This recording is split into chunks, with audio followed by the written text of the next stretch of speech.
사도 바울은 그리스도를 믿는 모든 교인들에게 세상의 권세에 굴복하라고 말하고 있습니다.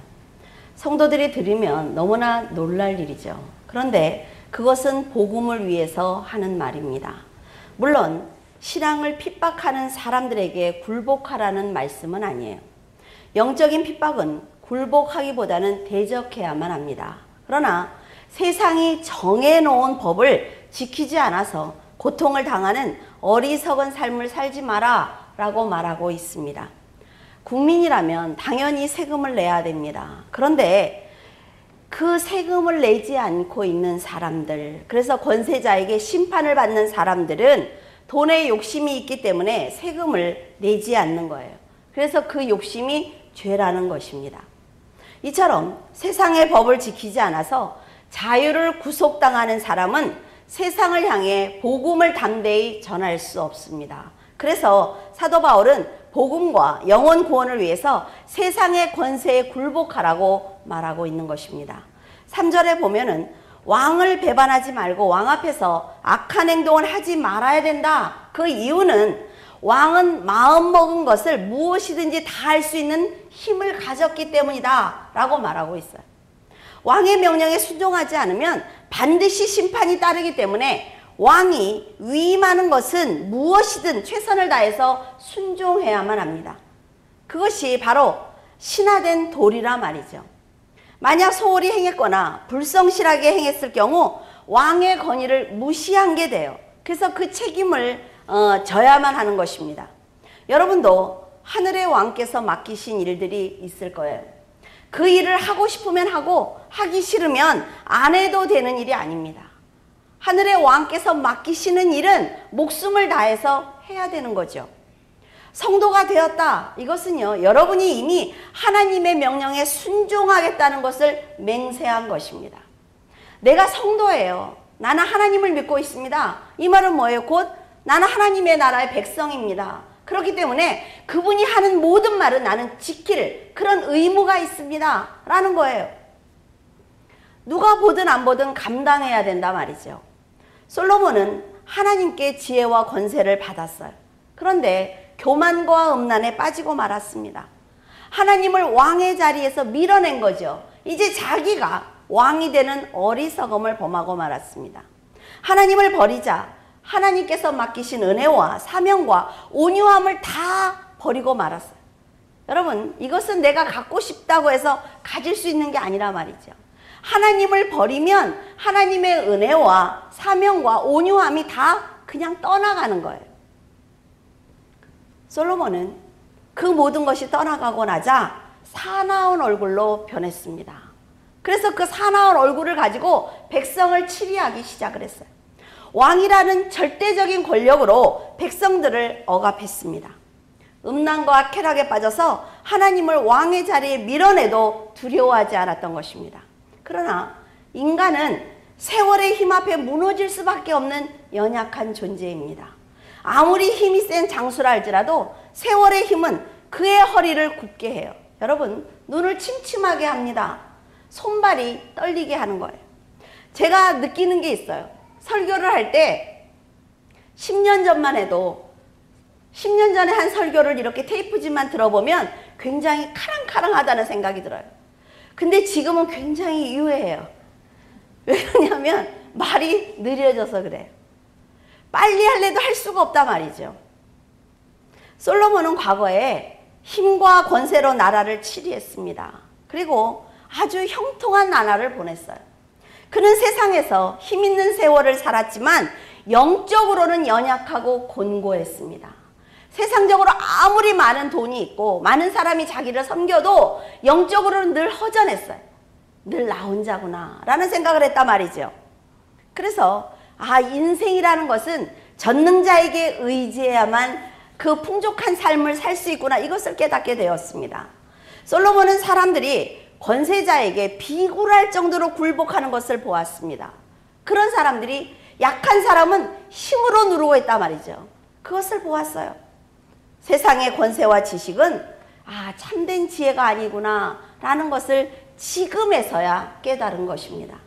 진정한 지혜자는 하나님의 지혜와 지식에 온전히 복종하는 사람입니다. 하지만 세상은 자기에게 유익을 주는 사람을 지혜롭다고 칭찬을 해요. 여러분이 세상 일을 열심히 하면 세상은 분명히 여러분을 높이 세워줄 것입니다. 아주 지혜롭다고, 아주 대단하다고 말할 것입니다. 그런데 그때 세상의 그 칭찬에 현혹되면 안 된다 말이죠. 그 지혜를 주신 분이 하나님이고 나를 높이신 분이 하나님이구나 라는 것을 인정할 때 세상은 물론 하나님께도 칭찬을 받는 진정한 지혜자가 되기 때문에 그렇습니다. 세상의 권세도 사람이 가진 재물도 지혜도 모두 하나님께서 우리에게 맡기신 거예요. 처음부터 우리가 가지고 있는 것이 아니라 말이죠. 그것을 어떻게 사용하느냐에 따라서 영혼을 살릴 수도 있고 죽일 수도 있습니다. 하나님께 받은 지혜를 솔로몬처럼 자신을 높이는 데 사용한다면 어때요? 그 지혜로 자신과 영혼들은 결국 죽고 말 것입니다. 나 자신조차도 내 것이 아니구나. 이것을 먼저 인정할 때 10년까지 평안한 진정한 지혜자가 될 수가 있습니다. 여러분은 하나님께 무엇을 받으셨습니까? 하나님께서 여러분에게 무엇을 맡기셨어요? 그것이 권세이든 물질이든 지혜이든 지식이든 여러분 바늘끝만큼이라도 내 것이라는 생각을 하지 않기를 바랍니다. 하나님의 뜻을 이루는데 사용하시기를 바라요. 그래야만 하나님께서 여러분을 영화롭게 하고 높이시는 것입니다. 솔로몬은 이런 모든 사실을 다 읽고 나서야 알았다 말이죠. 1절에 보면 사망과 같은 여인들에게서 벗어난 솔로몬은 지금까지 지혜와 권세가 내 것이다 이렇게 생각했기 때문에 백성들을 엄한 얼굴과 사나운 마음으로 다스렸어요. 그러나 참된 지혜를 갖게 되니까 사나웠던 얼굴이 평안해졌습니다. 광채가 났어요. 얼굴이 완전히 변한 것입니다. 저도 성도들의 얼굴을 보면서 하나님의 말씀이 얼마나 큰 능력을 가지고 있는지 깨닫고는 합니다. 여러분이 말씀에서 한 발자국 뒤로 물러났을 때 그 얼굴과 말씀 안으로 한 발짝 들어왔을 때 그 얼굴이 아주 다르다 말이죠. 늘 들을 수 있고 우리는 늘 볼 수 있는 이 말씀이 사람의 얼굴과 인생을 어둡게도 만들고 광채가 나게도 만든다 말이에요. 자신이 하나님의 말씀 안에 있는지 아니면 내가 밖에 있는지 여러분 그것을 알아보는 건 너무나 쉬워요. 사람들이 있을 때 억지로 만든 얼굴 말고 밤에 나 혼자 있을 때 여러분 거울 한번 보세요. 내가 지금 하나님 안에 있구나. 아니면 난 아직 하나님 밖에 있네. 여러분 스스로가 알 수 있단 말이죠. 세상의 모든 환경을 뛰어넘을 수 있는 그 능력의 말씀을 붙든다면 지금 내가 고난을 당하고 있을지라도 여러분의 얼굴에는 광채가 나야 할 것입니다. 여러분 세상의 환경은 아무런 상관이 없단 말이죠. 내 영적인 것과는. 그런데 재밌는 게 있어요. 내 세상의 고난은 분명히 눈에 보이는데 그 영적인 하나님의 말씀을 붙들고 능력을 붙들면 이 세상의 고난이 사라진단 말이에요. 이게 먼저예요. 그런데 우리는 이걸 치유해 주시면 하나님의 말씀을 붙들겠습니다 라고 말하니까 일하는 순서가 틀렸단 말이에요. 그래서 하나님의 응답을 받지 못하는 것입니다. 하나님께서는 은혜가 충만한 성도를 결코 부끄럽게 하시지 않습니다. 여러분들이 그걸 끝까지 믿어줬으면 좋겠어요. 하나님이 어떻게 나한테 이러실 수가 있어? 하나님이 어떻게 나를 이렇게 곤고한 자리에 앉히실 수가 있어? 내가 이렇게 열심히 했는데 하나님이 어떻게 나한테 이러실 수가 있어? 그건 뭐예요? 안 했다는 거죠. 하나님을 믿지 않았다는 얘기예요. 내가 어떤 환경에 있든 간에 하나님께서 나를 이끄시고 나에게 주신 그 환경이 감사해야만 합니다. 내가 여기서 무엇을 배우기를 원하실까? 내가 이 고난을 통해서 하나님 앞에 어떤 자녀로 살기를 원하실까? 그 생각을 먼저 하면 여러분 반드시 그 고난에서 나올 수가 있어요. 하나님의 지혜는 다윗에게 약속한 이후 솔로몬을 한 번도 떠난 적이 없습니다. 그러나 솔로몬이 그 지혜를 자기 것으로 만들었을 때 충만함이 사라졌어요. 그의 얼굴은 사납게 변했습니다. 그리고 솔로몬이 모든 것을 회개하고 돌이켰을 때 하나님의 사랑을 처음 깨달았을 때처럼 여러분 온유하고 아주 평안한 얼굴이 되었습니다. 누구나 그럴 거예요. 하나님의 말씀을 탁 깨달았을 때 여러분 그래 말씀을 깨달았지만 지금 내가 어려우니까 잠깐만 이래요? 그냥 감사한 거예요. 그냥. 지금 솔로몬이 그렇다 말이죠. 사람들을 엄하게 다스리고 가르치려고 하거나 사납게 행동하는 것은 상대방보다 내가 낫다고 생각을 하니까 그런 행동을 하는 거예요. 내 지혜가 더 뛰어나고 아는 지식이 많다는 생각을 하기 때문에 함부로 말을 하는 것이고 상대방의 말을 전혀 듣지 않는 것이고 교만한 행동을 하는 것입니다. 그렇게 악한 마음으로 긴 세월을 살아온 솔로몬은 돌아보니까 그 시간 역시 다 무의미하구나 라는 것을 깨달았어요. 지혜가 내 것이 아니라 하나님이 맡겼기 때문에 내가 지혜로울 수 있었구나 라는 것을 깨닫게 되자 그동안 사나운 얼굴로 백성을 대했던 자신이 너무나 부끄러웠습니다. 솔로몬은 그제서야 얼굴이 평안해진 거예요. 그런데 여기서 보면 사람들이 참 이상한 것을 볼 수가 있습니다. 백성들은 솔로몬이 힘으로 다스릴 때는 반기를 들거나 왕의 뜻을 거역하지 않았습니다. 너무나 순종을 잘했어요. 명령이 떨어지면 그 자리에서 순종했어요. 그런데 참된 지혜자가 무엇인가를 깨닫고 사람들을 선하게 다스리기 시작하자 사람들은 이제 왕을 함부로 대하기 시작을 했습니다. 왕의 명령을 가볍게 여겼어요. 무례하게 행동을 했습니다. 권위에 도전을 했어요. 하지만 솔로몬은 그들이 힘이 없는 자신을 조롱하는 것을 보면서 나도 과거에 힘이 없는 사람을 이렇게 대했지 라는 생각을 하고 참았습니다. 모든 것이 내가 뿌린 씨앗이다 라고 생각을 했단 말이에요. 솔로몬이 전에는 그런 모습을 보면 가만히 두었겠습니까? 혈기를 냈겠지요. 힘으로 다스렸을 거예요. 그러나 이제는 하나님께서 지혜롭지 못한 자신을 기다려 주신 것처럼 어리석은 사람들을 하나님께 맡기고 상관하지 않았습니다. 여러분, 믿음으로 성장을 하면요, 제일 처음에 사람을 가르치고 싶어져요. 막 무엇인가 얘기해주고 싶어져요. 근데 그 사람들이 말을 안 들으니까 화가 나요. 막 화가 나요. 그 다음에 허탈해집니다. 그 다음에 뭐예요? 상관하지 않아요. 하나님께 맡기고 하나님이 하세요. 왜? 해도 안 되는 걸 아니까. 그게 순서라 말이죠. 만약 솔로몬이 이렇게 깨달은 이 마음과 이 믿음을 가지고 하나님이 힘을 주셨을 때 백성들을 다스렸다면 이스라엘이 얼마나 부강해졌을까? 아깝다는 생각이 안 드십니까? 솔로몬은 하나님을 다시 왕으로 모시자 자기가 온전히 이스라엘을 다스리지 못한 것이 후회가 된 거예요. 이런 일들은 세상에서도 흔히 볼 수가 있습니다. 착하고 유순한 사람을 존중하기보다는 함부로 대해도 된다는 생각을 사람들은 가지고 있어요.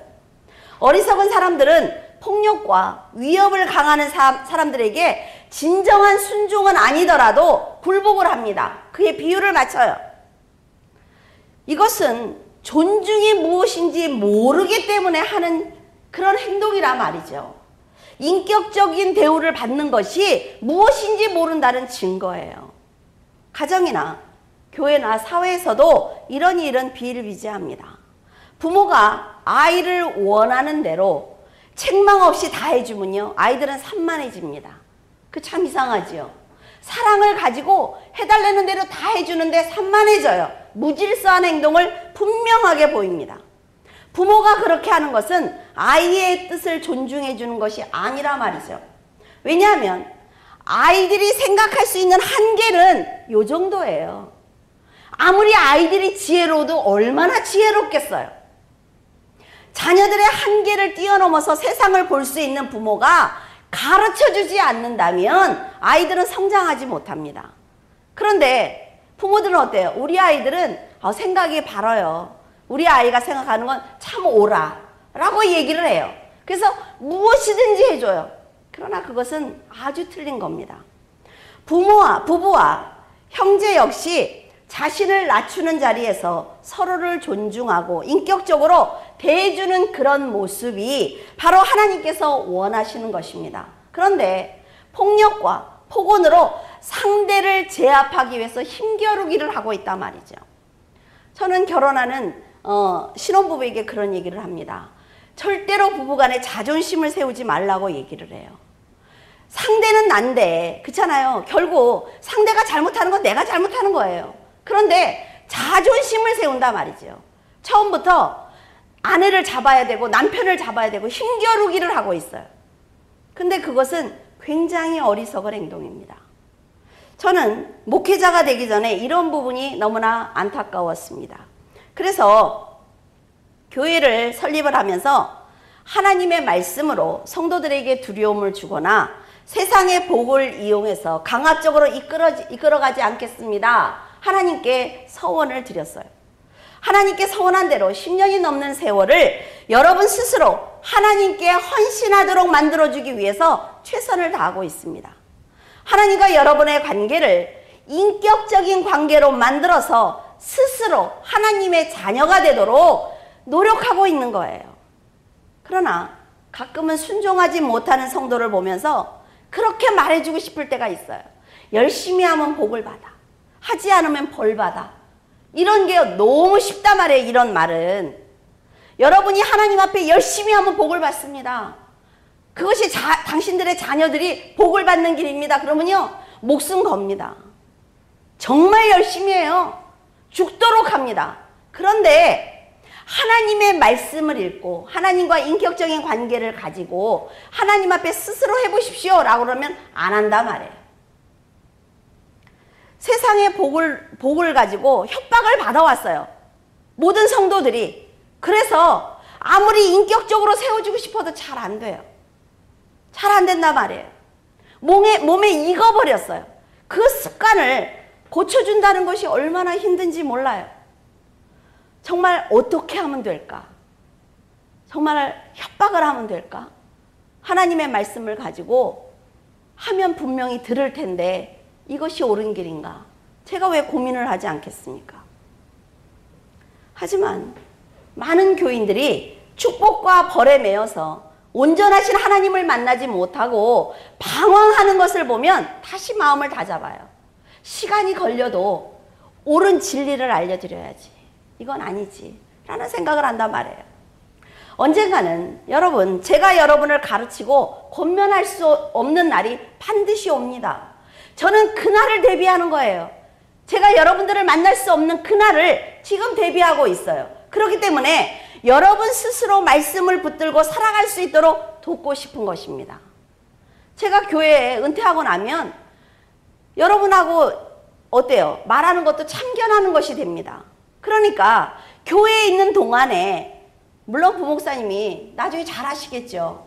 그런데 제가 있는 동안에 여러분에게 하나님을 스스로 만나서 하나님과 인격적인 대화를 하면서 하나님을 내 삶으로 모셔드리고 무엇이든지 말씀드릴 수 있는 그런 성도로 만들어주고 싶은 거예요. 그런데 시간이 많이 걸립니다. 이런 것은. 그런데 성도들은요, 교회에 나오기만 하면 복을 받는 줄 알아요. 목회자가 시키는 것만 하면 복을 받는 줄 알고 있어요.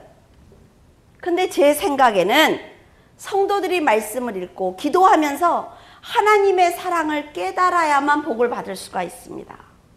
그러면요, 여러분 울고불고 하지 않아도 돼요. 정말 그렇습니다. 그러니까 목회자가 뭐예요? 여러분을 진리의 길로 인도하는 안내자일 뿐이에요.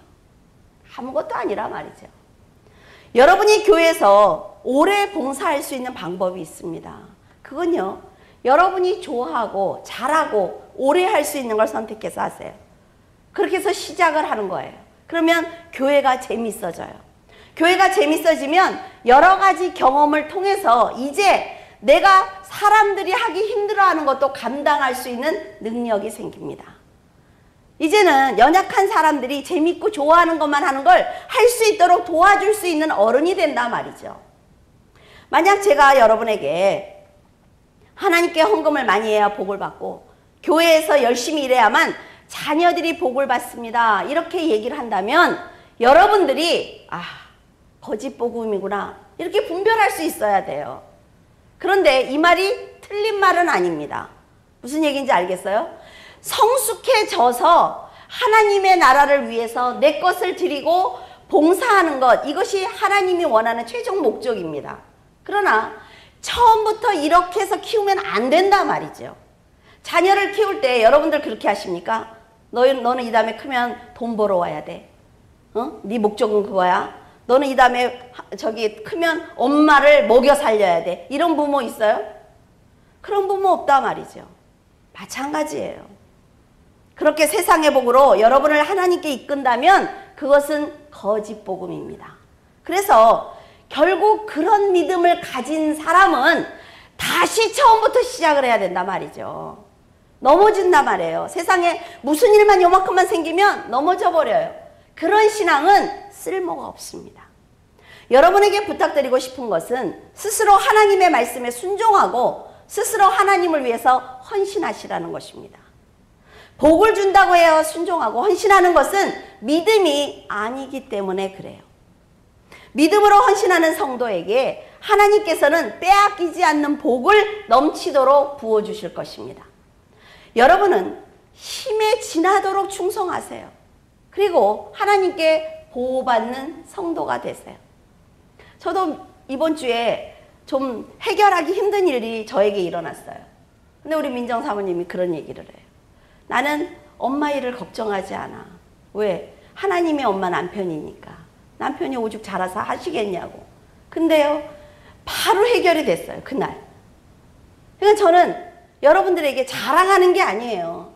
무슨 얘기를 하고 싶으냐면 세상에 해결돼야 되는 문제들이 나에게 닥쳤을 때 내가 해결할 거냐, 아니면 지금까지 하나님께 의지하고 온 그 모든 시간들 위해서 하나님께 간구할 거냐, 그걸 말씀드리고 싶은 거예요. 그래서 하나님이 내 삶의 중심에서 역사하실 수 있도록, 내가 여기서 이쪽으로 가야 되는데 갈 수 없으면 하나님께 기도하니까 하나님이 난장 안아서 이쪽에다 옮겨줄 수 있도록 여러분들의 삶이 살아계신 하나님과 동행하면 된다 말이지요.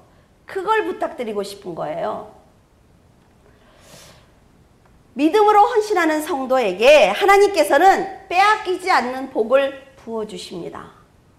여러분이 힘에 지나도록 충성을 하면 하나님께서 그 성도가 아까워서 어떻게 하면 도와줄 수 있을까?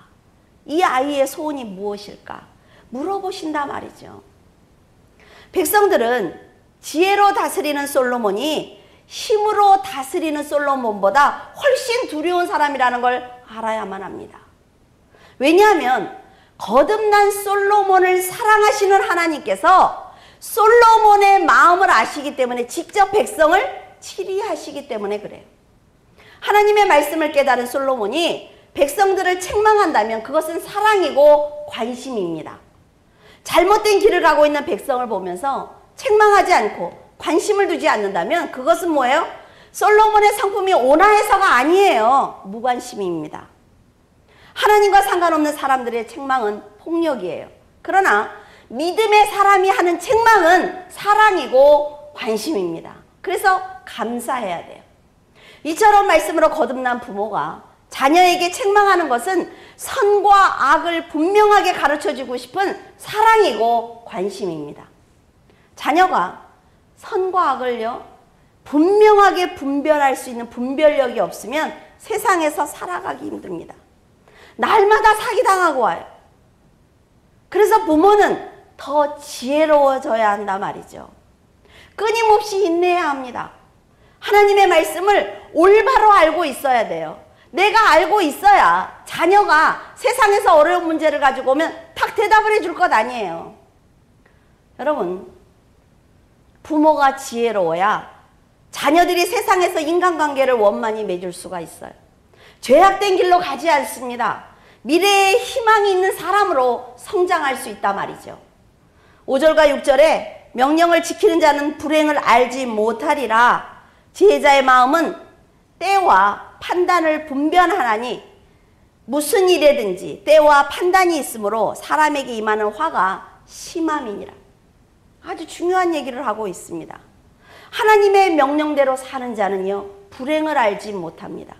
고난을 당할 때는 그것을 고난이라고 생각하지 않고 하나의 경험을 얻기 위해서 하나님이 나에게 주는 훈련이라고 생각을 하면 돼요. 그러면요, 그 훈련은 굉장히 금방 끝납니다. 그리고 평안한 나날이 나에게 계속되면 더 깊이 기도하라는 하나님의 음성으로 듣고 겸손해야만 불행을 맞이하지 않습니다. 하나님께서 적당한 때에 고난에서 건져주실 것이고 옳고 그름을 분명하게 판단하시는 하나님께서 모든 것을 판단해서 세상으로부터 보호하실 거예요. 여러분, 그것을 아는데 불행할 틈이 어디 있어요? 어려움이 오면 기도하세요. 어떻게 되겠지? 이건요, 악입니다. 죄예요. 어떻게 되는 일이 어디 있어요? 하나님께 매달려서 기도해야지요. 하나님이 움직이실 때까지 매달려야 된단 말이죠. 그냥 밥 좀 굶으세요. 금식 좀 해보세요. 한 열흘이고 한번 해보세요.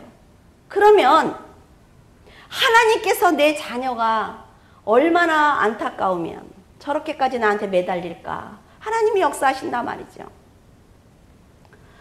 이렇게 전능하신 하나님을 믿는 성도들은 말씀대로 성실하게 살기만 하면 됩니다.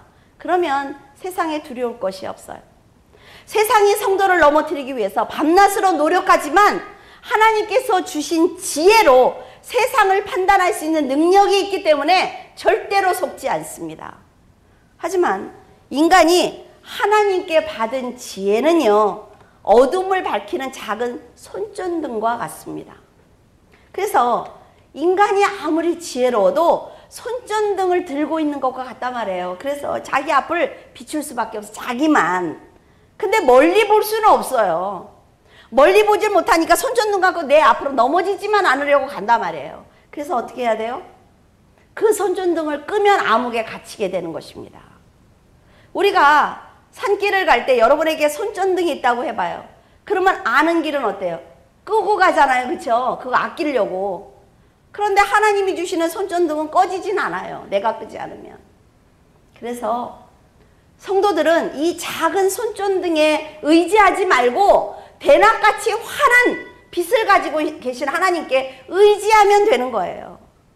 내 손전등이 무슨 필요가 있겠습니까? 여러분이 굳이 손전등을 가지고 가시겠다고 하면 날마다 어때요? 어떤 길로 가야 되는지 몰라서 갈팡질팡합니다. 이 길이 옳은 길인지 이 길이 옳은 길인지 모른단 말이죠. 하나님께 지혜를 받아놓고도 그 지혜대로 판단하지 못하면 그 사람이 받는 화는 심히 클 것입니다. 그래서 성도들은 하나님을 의지해서 밝은 빛 가운데로 걸어가면서 옳은 때를 선택하고 옳은 판단을 해야 되는 것입니다. 하나님 안에 있으면 내가 어떤 때에 움직여야 되는지 어떤 판단을 해야 되는지 알 수 있단 말이죠. 모르겠어요. 그럼 뭐예요? 손전등 다 꺼버린 거예요. 7절에 사람은 장래일을 알 수 없고 또 그 장래일을 가르칠 사람도 없다라고 말하고 있습니다. 오래 살고 싶어서 좋은 약과 음식을 많이 먹어도 하나님께서 정하신 시간이 되면 육신을 벗어야 합니다. 전쟁이 났을 때요, 아무리 살고 싶어서 숨어도 죽는 사람이 있어요. 그런데 나라를 구하겠다고 전쟁터에 뛰어들어도 사는 사람이 있습니다. 이처럼 생명은 하나님께 달린 거라 말이죠. 최종 판단과 결정은 하나님이 정하시는 거예요. 하나님이 오라고 하시면 사명이 다 끝났다고 생각하면 돼요. 그런데 내가 지금 살아있는 건 하나님께서 주신 사명이 남았기 때문에 살아있는 것입니다. 그러니까 두려워하지 마세요. 사명을 감당할 수 있도록 하나님이 도우신단 말이죠. 인간은 연약하고 무력한 존재입니다. 이런 존재들이 죽는 날을 정하고 또 죽는 날을 연기할 수 없어요. 이처럼 생명이 하나님 것이라는 것을 여러분이 인정하신다면 나라는 사람도 하나님 거라는 걸 인정해야 합니다. 하나님께서 지금 오래 참으시고 은혜와 사랑으로 대하신다고 해서 여러분 용서하신 게 아니에요. 인내하시는 것입니다. 돌이킬 때까지. 하나님께서 은혜로 대하신다고 해서 어려워하지 않거나 무례히 행동을 한다면 솔로몬의 말처럼 왕은 자기가 하고 싶은 것을 무엇이든지 다 하는 능력을 가졌기 때문에 그를 영원한 사망 속에 던질 수도 있습니다. 최후의 심판은 이렇게 하나님께서 정하십니다. 악한 자가 잘 되는 것 같아도 여러분 그들을 부러워하지 마세요. 왜? 여러분의 왕은 하늘의 왕이기 때문에 그렇습니다. 여러분도 하나님의 명령에 순종하시기를 바랍니다. 그리고 이 세상의 모든 것이 하나님의 것이며 하나님만이 나 자신을 살릴 수 있는 고백을 함께 하시면 여러분 선하게 살아갈 수 있어요. 선하신 왕의 명령은 그 성도를 위한 은혜입니다. 무한하신 은혜를 감사하고 순종하는 삶을 살 때 성도는 감당하지 못하는 축복을 받을 수가 있습니다. 이것을 아는 솔로몬은 지금 여러분에게 하나님께 순종하는 자녀로 살아달라고 부탁하고 있는 것입니다. 언제나 힘에 지나도록 명령에 순종하는 성도가 되시기를 예수 그리스도의 이름으로 축원을 드립니다. 기도하겠습니다. 살아서 역사하시는 하나님, 은혜를 감사를 드립니다. 우리는 자녀들을 보고 그렇게 말을 합니다. 엄마에게 잘못했다고 말하라고. 그래야 너를 용서할 것 아니냐고. 엄마가 가지 말란 길로 왜 가느냐고. 그래서 넘어진 것 아니냐고. 엄마가 먹지 말라는 걸 왜 먹었느냐고. 그래서 배가 아픈 것 아니냐고. 저희들은 자녀들을 보면서 자녀들의 잘못을 기가 막히게 집어냅니다. 그러나 우리는 똑같이 하나님 앞에 그런 행동을 합니다. 하나님이 가지 말라는 길을 가고 하나님께 용서를 빌지 않으며 하나님이 먹지 말라는 것을 우리는 먹고 있습니다. 그러면서도 하나님이 그냥 우리를 용서해 달라고 말하고 있습니다. 얼마나 어리석은 행동인지 하나님 말씀을 대할 때마다 깨닫습니다. 아버지 하나님, 저희들도 솔로몬처럼 깨닫기를 원합니다. 아버지 앞에 후회하며 자복하고 회개하여서 선한 얼굴이 되기를 원합니다. 저희들도 하나님의 빛처럼 저희들의 얼굴이 광채가 나기를 원합니다. 그래서 모세가 나타났을 때 이스라엘 백성들이 금방 알아본 것처럼 세상 사람들이 저희들의 얼굴의 빛을 보고 하나님을 알아보기를 원합니다. 아버지 하나님, 솔로몬의 안타까운 권면을 이 시간 저희들 듣기를 원합니다. 미래를 알 수 없는 저희들이 어찌 손전등을 들고 세상을 나가겠습니까? 아버지 하나님, 빛 대신 우리 주님과 함께 가기를 원합니다. 그래서 세상을 보고 가기를 원합니다. 세상 사람들의 말을 들으며 가기를 원합니다. 하나님 아버지, 저희들이 먼저 지혜롭기를 원합니다. 아버지 하나님께서 역사하시고 인도하시며 하나님 저희들을 붙들어 주시옵소서. 귀한 물줄기교회 성도들, 하나님의 말씀을 알고 하나님 아버지 배웠습니다. 이제 그것을 가지고 하나님의 영광을 드러내기를 원합니다. 하나님, 귀한 자녀들이 되기를 원합니다. 아까운 자녀들이 되기를 원합니다. 그래서 하나님의 놀라우신 은혜와 하나님이 스스로 하늘의 창고에서 하나님 아버지 넘치도록 부어주실 수 있도록 하나님 그릇을 준비하는 귀한 자녀로 삼아 주시옵소서. 주님께서 함께 하심을 감사하며 우리 주 예수 그리스도 이름으로 기도드립니다. 아멘.